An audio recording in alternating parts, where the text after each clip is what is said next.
estemos en esta sala que se llama de San Antonio, porque estamos en el Antonianum de Roma.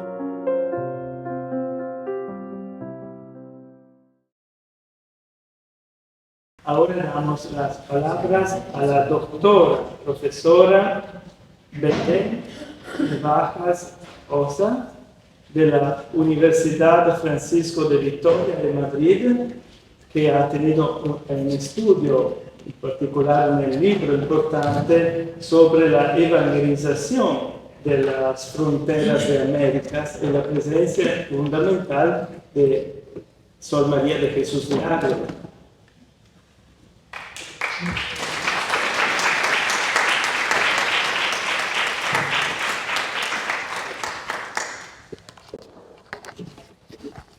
Buenas tardes. Agradezco muchísimo la invitación para estar aquí, para formar parte de estas jornadas.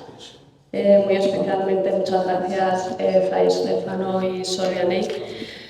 Y bueno, pues a mí me corresponde hablarles de la evangelización en las fronteras del norte de Nueva España desde el punto de vista histórico. Y como he pensado hacerlo es analizando primero los primeros textos en los que se establece esa vinculación entre Sor María y la evangelización en la frontera norte de Nueva España. Y luego pasaríamos a ver brevemente cómo en mayor o menor medida ha quedado su huella en esa frontera que iría desde California hasta Texas. Bien, pues el primer documento en el que se relaciona a Sor María con la evangelización en América es una carta de 1631 escrita por Fray Alonso de Benavides, que fue quien realizó la conexión entre las declaraciones de los cumanos de Nuevo México y las experiencias místicas de una religiosa que no salió nunca de su convento de Ágreda. Él, después de 2 semanas de entrevistar a Sor María, bueno, pues sabemos que llegó a esa conclusión de que habría sido ella quien de manera milagrosa habría evangelizado a los humanos a pesar de estar separados por miles de kilómetros. Fray Alonso de Benavides fue el custodio de las misiones de la conversión de San Pablo en Nuevo México de 1623 a 1629 y se puede considerar como el impulsor de la primera evangelización de Nuevo México, aunque ya había habido exploraciones anteriores, desde el siglo anterior, pero digamos que con Benavides comienza una etapa de estabilidad y de continuidad. Esta carta, que bueno, conocemos con el nombre, como saben, de tanto que se sacó por las primeras palabras que aparecen, es una carta dirigida a los misioneros de Nuevo México para apoyarlos en su difícil tarea, ya que la vida en la frontera pues, podía resultar muy dura. Y en esta carta es cuando él hace referencia a estas supuestas bilocaciones de Sor María que habrían tenido lugar, como sabemos, entre 1620 y 1631. Y en esta carta a mí me llama la atención que él escribe lo siguiente. Dice: aunque muchísimo tengo escrito en un libro que llevaré conmigo para consuelo de todos. No sabemos realmente si se refiere luego al memorial de 1600, un memorial que apareció posteriormente, en 1634, aunque tampoco aparece tantísima información, con lo cual, bueno, cabe suponer que realmente no se haya encontrado, que no llegara a escribirlo. En cualquier caso, bueno, sí que tenemos documentación suficiente que nos lleva, ¿no?, a ver cómo él establece esta relación. Pero si realmente escribió muchísimo, bueno, pues es una pena que esa documentación parece que no ha aparecido. Bien, la carta de 1631 de Benavides va acompañada de una carta de Sor María, con fecha 15 de mayo de 1631, que escribió precisamente a petición de Benavides, en la que ella confirma todo lo que dice el franciscano, aunque, bueno, como ya se ha mencionado esta mañana, unos años más tarde, pues se retractó, ¿no?, mientras estaba siendo investigada por la Inquisición. El caso es que estas 2 cartas son la conclusión, digamos, el resultado de una investigación que se había iniciado 3 años antes. Y lo que había puesto en marcha todo este mecanismo que llevaría a escribir estas dos cartas había sido otra carta cuyo autor fue el arzobispo de México, don Francisco Manso y Zúñiga, en mayo de 1628. Él, a su vez, unos meses antes había recibido una carta desde España en la que se le explicaba, se le hablaba, bueno, pues de una serie de comentarios que habría hecho Sor María a su confesor, Antonio de la Torre. Y en esta carta, bueno, pues entonces se le pedía que investigara la posibilidad de que hubiera pueblos evangelizados por una mujer. Coincidió que poco tiempo después se empezó a organizar una expedición hacia las misiones de Nuevo México, con lo cual, bueno, pues el arzobispo se entrevistó con Fray Esteban de Perea, que es quien iba al mando de esta expedición, una treintena de misioneros, y de hecho se dirigía a Nuevo México precisamente para sustituir a Benavides en su puesto como custodio.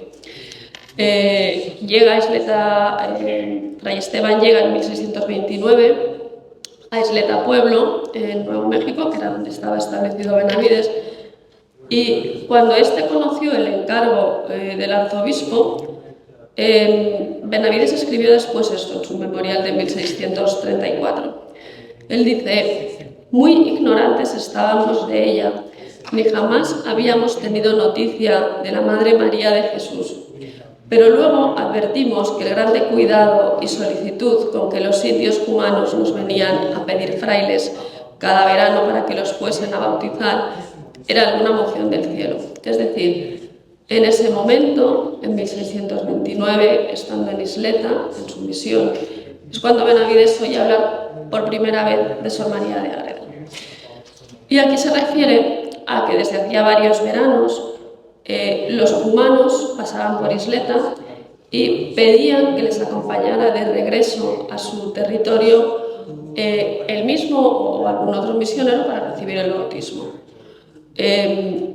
Los cumanos eran comerciantes, el comercio era la base de su economía, entonces bueno, pues iban recorriendo el territorio, ¿no? Y bueno, pues coincidía que en verano pues pasaban una temporada en Isleta. Claro, hasta ahora Benavides no había podido mandar a nadie que acompañara a los cumanos hasta su territorio porque no disponía de recursos ni misioneros suficientes. Aparte de que para que se hagan una idea, estaba a 100 leguas de distancia, había que atravesar territorio apache, lo cual también conllevaba pues, peligros, ¿no? Pero claro, ahora cambia la cosa. Al llegar Fray Esteban de Perea con una treintena de misioneros, ahora sí que hay recursos y además está la carta del arzobispo, con lo cual, bueno, pues dicen, bueno, pues vamos a mandar a algún misionero que acompañe de regreso a los cumanos. Es decir, que este es el contexto, ¿no?, que empujará a Benavides a iniciar sus averiguaciones y que le llevarían hasta Ágreda. Él después estuvo un tiempo entre Italia y España buscando financiación para las misiones de Nuevo México, a donde él deseaba regresar, pero sin embargo, cuando ya tenía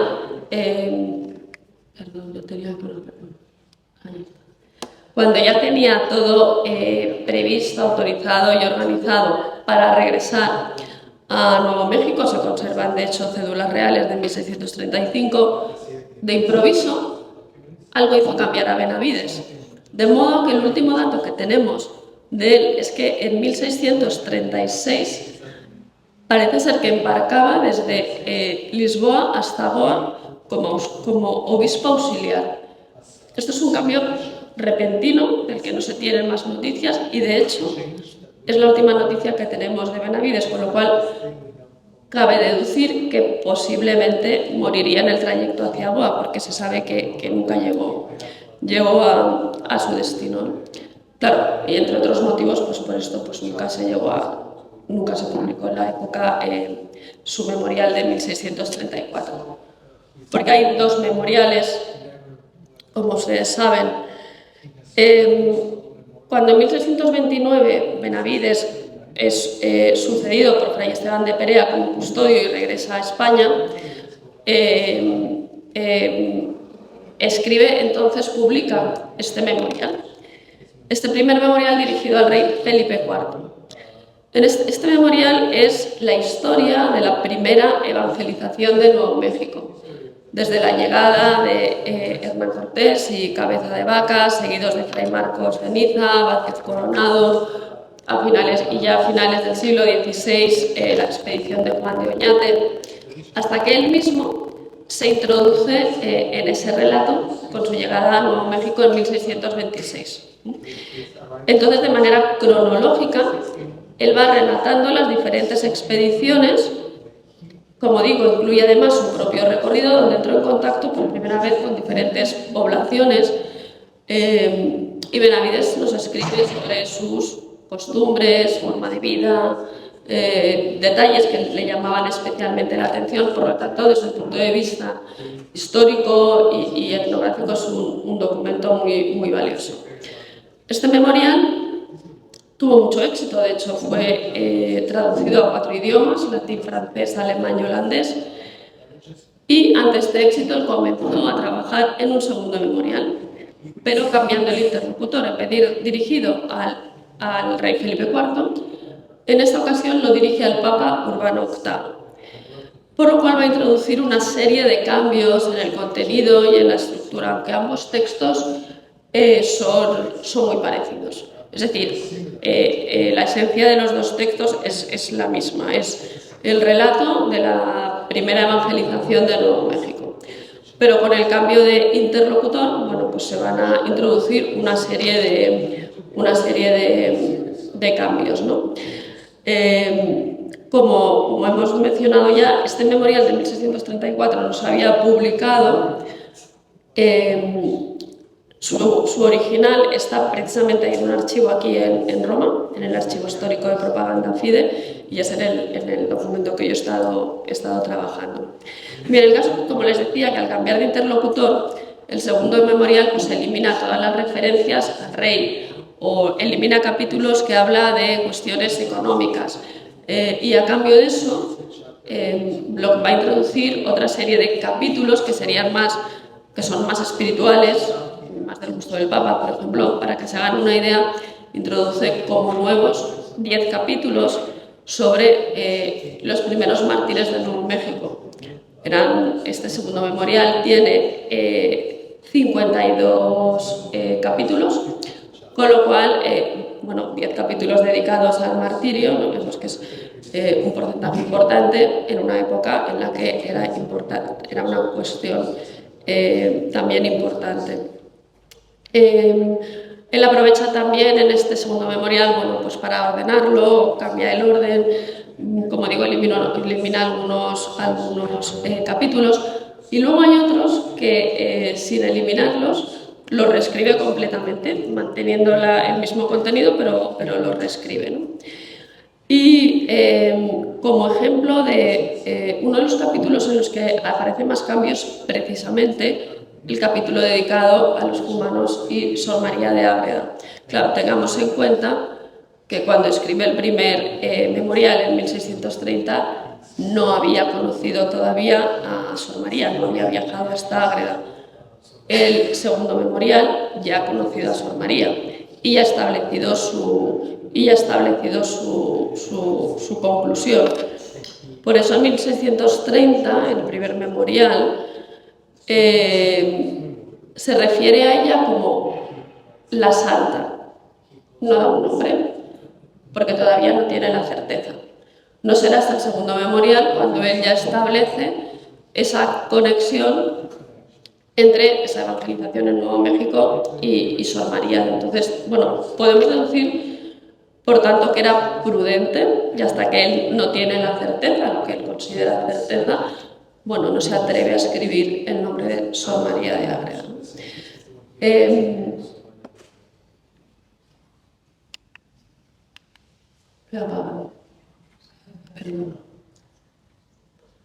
Gracias. Bien, estos son los dos memoriales. Tienen la primera edición, es un facsímil del memorial de 1630, y esta es la primera hoja original de 1634. Sí, pasamos. ¿Puede pasar el siguiente, por favor? Gracias. Y estos son los capítulos sobre, por ejemplo, capítulos sobre Sor María Corcuera. Por ejemplo, otra diferencia es que aprovecha para numerar. En el primer memorial no aparecen numerados los capítulos, y aquí además cambia de orden. Este capítulo está ya casi hasta el final. Bien, podemos pasar, por favor. Gracias. Y esto es una cosa que les quería llamar la atención para que vieran. Les he dicho que algunos capítulos se reescriben. El contenido es el mismo, pero se reescriben. Y aquí hay una referencia que a mí particularmente me gusta mucho. Cuando van por primera vez a la tierra de los humanos, los dos misioneros son recibidos por una multitud con una gran cruz. Y bueno, pasan unos días allí, y cuando regresan a Isleta le relatan a Benavides lo que han vivido, ¿no? Y entonces cuando Benavides recoge, ¿no?, el relato de estos dos misioneros y lo cambia, ¿no? Es decir, el contenido va a ser el mismo, pero en 1630 dice así cuando son recibidos por la población. Entonces, los gobernadores dicen que quieren que el pueblo se bautice, pero los misioneros dicen que cada uno debe pedirlo personalmente. Pero por lo visto había tanta gente que no podían ir uno por uno, y entonces, bueno, pues fue algo así como que levante la mano el que quiera ser bautizado. Y ante esta situación, así la describe, ¿no?, Benavides, con lo que le cuentan los misioneros a su regreso. Dice: cosa maravillosa, que con un alarido grande alzaron todos los brazos, levantándose en pie, pidiendo el santo bautismo. Y lo que nos ha enternecido es que a las madres que tenían en los brazos a sus criaturitas de pecho, por verlas incapaces de poder hacer aquella acción, les cogían los bracitos y se los estiraban hacia arriba, pidiendo por ellas a voces el santo bautismo. En el segundo memorial, esto mismo lo escribe con otras palabras. Dice: hicieron alto en aquel campo infinitas gentes, y a voces pidieron el bautismo, y las indias que tenían a sus criaturitas de pecho incapaces de poderlo pedir, cogiéndoles los bracitos y alzándolos daban voces, pidiendo también para ellas el bautismo. Como ven, el contenido es exactamente el mismo, pero se ha escrito de otra manera, ¿no? Y esto es uno de los ejemplos que les decía cuando encontramos esos capítulos que en contenido son iguales, pero que Benavides volvió a escribir. Por tanto, estos son los primeros textos en los que aparece esa relación entre los pueblos de Nuevo México y Sor María. El memorial de 1630, pero sin nombrarla todavía, la carta tanto que se sacó de 1631, ya se aparece explícitamente, y el memorial de 1634. El caso es que esta conclusión a la que llegó Benavides pues tuvo su influencia en la evangelización de las fronteras del norte de Nueva España, independientemente de la veracidad o no de las bilocaciones. En el extremo norte de Nueva España, aquí tienen... Este mapa es posterior, lo que pasa es que es muy difícil encontrar un mapa completo de la época anterior, ¿no? Entonces, lo que quería era que viéramos, bueno, pues, ¿no?, la frontera que vamos a hablar, que es de California al este de Texas, hasta el Golfo de México, lo que es el suroeste actual de Estados Unidos, ¿no?, que era el norte de Nueva España. Bien, pues en este extremo norte es donde se desarrollaron las misiones de frontera a partir del siglo XVI. Las fronteras son lugares dinámicos en los que se produce un intercambio de información con límites poco definidos, se avanzan unas leguas, se retroceden para volver a avanzar. Y la institución fronteriza característica de la expansión española fue la misión, junto con el presidio, aunque los presidios llegaron más tarde a esta zona, y con lo cual se les dejaba la responsabilidad en muchas ocasiones a la misión de pacificar la frontera, lo cual se mostraría después en muchas ocasiones que realmente, bueno, pues esto no era realista, ¿no? Depositar ese tipo de responsabilidad en las misiones. Pero bueno, el caso es que era así. Por tanto, estamos hablando de unos lugares en los que la vida podía ser peligrosa, desde luego era dura. Allí no podían misionar cualquiera, ¿no? La perseverancia, vemos a través de los escritos de los misioneros que no era fácil. Claro, estamos hablando del puesto más avanzado de la corona española, con lo cual, en cierto modo, ¿no? Los misioneros actuaban como representantes de la corona, agentes de la corona. Y estas misiones, si sobrevivían, era gracias al apoyo financiero de la corona. Claro, al ser el puesto más avanzado de la frontera, en principio, bueno, eran apoyadas. Lo que pasa es que, claro, piensen en las fronteras del territorio, ¿no? Español en el siglo XVII, en América, en Europa, en Asia, era extensísimo, ¿no? Y el reino podía siempre acceder a todas las peticiones. Bien, vamos a ver entonces muy brevemente esa huella, como digo, en mayor o menor medida, en esta frontera suroeste, ¿no? Desde California hasta Texas.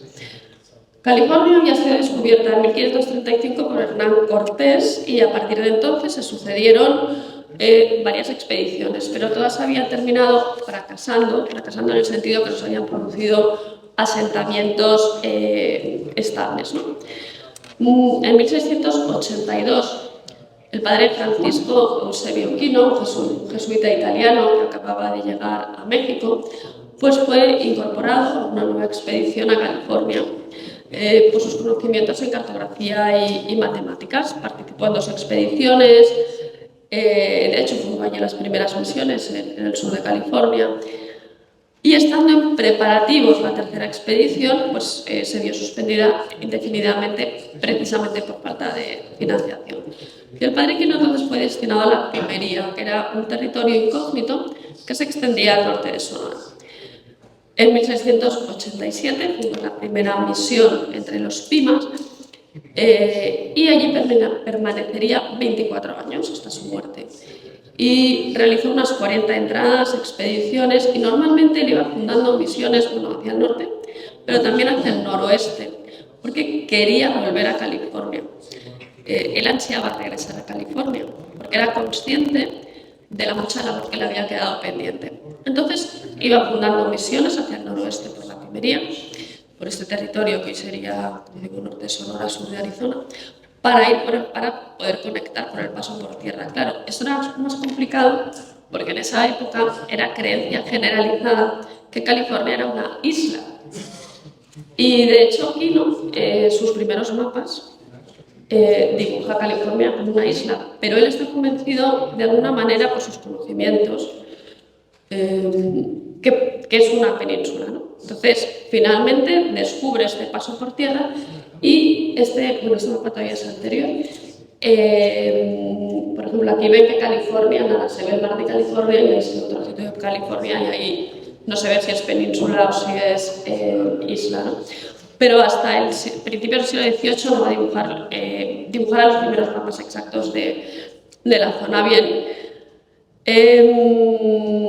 el caso es que en 1697 se reactiva la empresa californiana, otra vez van los jesuitas a California, siguen fundando allí misiones hasta la expulsión en 1767, en que será con la expulsión de la compañía, y luego más tarde llegará Fray Junípero Serra, que seguirá fundando misiones hacia el norte, ¿no? Bien, y aquí es donde, bueno, podemos hablar de esa pequeña huella de Sor María, porque sabemos que Fray Junípero llevaba una edición de la Mística Ciudad de Dios, y en la biografía que publica de él el padre Palou incluye además las 2 cartas, tanto que se sacó y la carta de Sor María. Es decir, que de alguna manera, bueno, pues Fray Junípero Serra se apoyaba, se inspiraba, ¿no?, en Sor María. Pasamos entonces, volvemos a Arizona, la Pimería, el territorio evangelizado por el padre Quino, que normalmente evangelizaba solo, casi siempre, pero en algunas ocasiones fue acompañado por el capitán Juan Mateo Monge. Y él también escribió un diario que se publicó en 1720 con el título de Luz de Tierra Incógnita. Y en uno de los capítulos de su diario incorpora una biografía muy completa de Sor María. Incorpora la carta tanto que se sacó, la carta de Sor María, la carta breve del arzobispo de México, también introduce algunos párrafos de la mística Ciudad de Dios. Y cuando en algunas de estas exploraciones con el padre Quino siempre eran bien recibidos, pues él escribe que a lo mejor son bien recibidos por estos pueblos porque quizás en el pasado fueran ligeramente evangelizados por Sor María. Es decir, que estamos hablando de muchos años después y todavía, de algún modo, está ahí presente. Sin embargo, el padre Quino no pensaba que este buen recibimiento fuera obra de Sor María, sino que era por el fruto del primer mártir de la pimería, que había sido el padre Saeta, ¿no? Fue realmente el único movimiento violento que hubo en la época del padre Quino. Entonces él dibuja este mapa, es uno de los mapas característicos del padre Quino, con todos los pueblos, ya que aparece el padre Saeta, ¿no? que recibe la muerte así con flechazos. Y él achaca que ese buen recibimiento realmente es debido a esto. El padre Quino murió en 1711 y 2 años después fue a sustituirle otro jesuita, el padre Velarde. Y él también tiene escrito un plan para desarrollar la pimería y él dice que quiere seguir esta evangelización hacia el norte, atravesar el río Gila, que es este que ven aquí arriba, y llegar al territorio Moqui, ¿de acuerdo? Porque se sabía que allí había indios que él denomina crucíferos, pueblos que reconocían la cruz como un símbolo sagrado. Y él se preguntaba si podía ser por una evangelización anterior también de Sor María en la zona del Moqui. Finalmente el padre Velarde no recibió la financiación, con lo cual no pudo ir a averiguar esto. Es verdad que había estos grupos que reconocían la cruz como símbolo sagrado, algunos la llevaban tatuada en la frente, en el pecho, incluso colgada, ¿no? Colgada del cuello. Claro, hoy sabemos que la cruz es un símbolo universal para muchas culturas y en diferentes momentos de la historia, ¿no? Igual que hay otros mitos universales como la pareja original o el diluvio o el nacimiento prodigioso del héroe, por poner algunos ejemplos. O también podemos pensar que como los humanos eran comerciantes, también había otros pueblos comerciantes y es posible que en estos recorridos entraran en contacto con grupos evangelizados, es decir, que el hecho de que hubiera indios crucíferos tan al norte no tenía por qué deberse necesariamente a una explicación sobrenatural. Y ya para acabar, pues, de México ya hemos hablado, pasaríamos a hablar de Texas, del este de Texas, porque el este de Texas, la zona del Golfo de México, había quedado fuera de la influencia de la evangelización de Nuevo México, ¿no? Y en 1687, el mismo año que el padre Quino llega a la pimería y funda la primera misión, ese año, Fray Damián Massanet, un franciscano mallorquín, decide unirse a unas exploraciones que se iban a hacer hacia el norte, bordeando el Golfo de México, porque llegaban noticias de que había potencias extranjeras, franceses sobre todo, que iban avanzando desde Mississippi, desde la zona de Mississippi, Luisiana. Así que les había puesto algunas fotos de las diferentes misiones de frontera.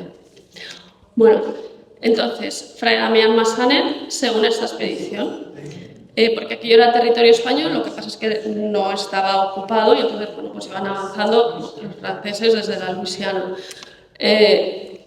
También Massanet escribe una carta, que es un relato de estas 5 expediciones en las que participa a esta zona del este de Texas, hacia la zona de la Bahía del Espíritu Santo, y Y en la primera página él explica por qué se une a estas expediciones. Lo hace con el afán de evangelizar, sí, pero él dice que lo hace tras haber accedido a la carta de Benavides tanto que se sacó y que quería averiguar si Sor María también habría pasado por el este de Texas. Y eso es lo que le mueve a unirse a estas expediciones.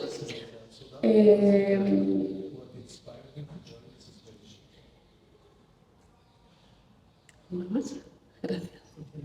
Y ya la última. Muchas gracias.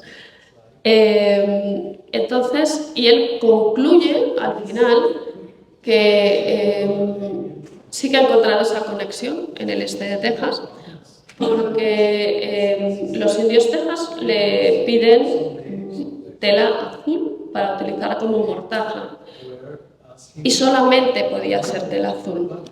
Y al preguntar el motivo, bueno, esa peculiaridad de por qué tenía que ser solamente tela azul, pues los Texas le dicen que hacía muchos años una mujer pues habría aparecido y entonces que por eso querían esa tela azul. Y de hecho acaba esta carta muy extensa, es una carta es una relación de unas 20 páginas y acaba con estas palabras, dice: y preguntándole si había mucho tiempo, dijo el gobernador que no había sido en su tiempo, que su madre, que era vieja, la había visto, y los demás viejos, de donde se ve claramente fue la Madre María de Jesús de Ágreda, la cual estuvo en aquellas tierras muchísimas veces, como ella misma confesó al Padre Custodio de Nuevo México. Y las últimas veces que estuvo fue el año de 1671, como consta en su misma declaración que hizo a dicho Padre Custodio de Nuevo México. Bien.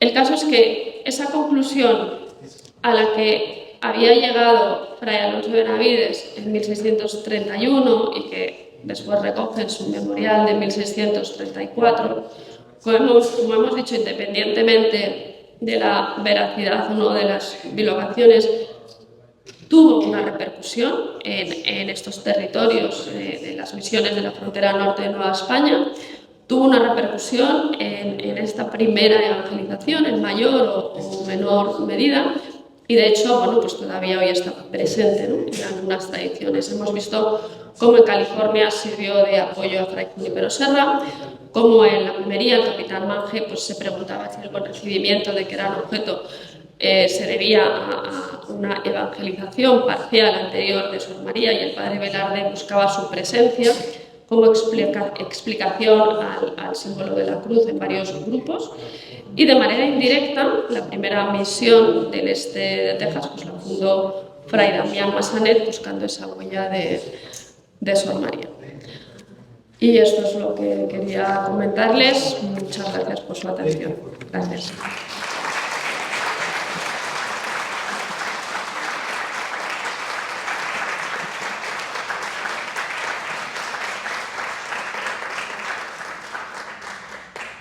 Muchísimas gracias por esta presentación, porque pudimos ver la área geográfica de donde hay la evangelización y también el destino de la presencia de Sor María de Jesús de Ágreda. Y ahora nosotros necesitamos, ¿no?, hacer un estudio científico.